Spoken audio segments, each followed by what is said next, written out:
Kailangan natin ng isang place kung saan we would feel safe and we can share yung ating tunay na nararamdaman without being afraid that we might be judged. This is called a place of grace. And itong place na ito, of course, is relational in nature. It is with spiritual friends who are willing to listen, not to judge, but to understand. And itong place of grace na to, which we all need, is a place kung saan we know na we can express our deepest thoughts.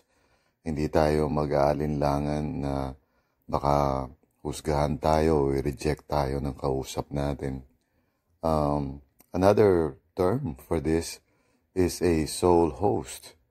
In other words, a person who is willing to create that place of grace para sa atin, para we can share, no? And ang alam natin is that this person would truly listen and not give advice or,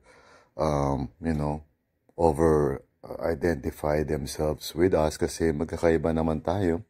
But rather, this person is willing to attune himself or herself sa nararamdaman natin and acknowledge its importance and, affirm us for our willingness to share, no? Kaya ito kailangan natin and that's why not all relationships are created equal in that sense. Meaning, may mga relationships kasi na purely at a very superficial level lang. Kumbaga, magkakaibigan lang tayo. But we don't really talk about soul matters to each other.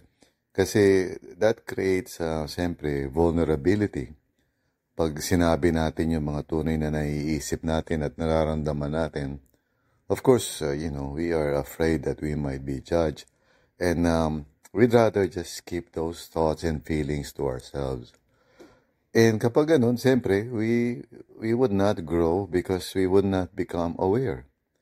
I remember one person saying na God can only heal what we are willing to feel. So it's very important, no? Na merong space o merong place kung saan we will be allowed to feel whatever it is na yung nararamdaman natin at mga thoughts natin, that we can freely share them. At hindi tayo matatakot na baka sabihin ng taong kausap natin, ano ba yan, ano? Ba't ka ganyan, no? Get out of it or don't think that way, etc. We want to be in a place kung saan we would feel na kung isi-share man natin yung ating tunay na naiisip at nararamdaman, that person would have the grace to listen and to ask questions and simply just to acknowledge na importante sa atin yung nararamdaman natin. So, this is our hope and prayer na bawat isa sa atin would find such a place, no? And this is also what we want to create in RLCC, a place of grace for each and everyone, para we can all have the opportunity to grow toward spiritual maturity, which, by the way, is very much related to emotional awareness and maturity. So, God bless.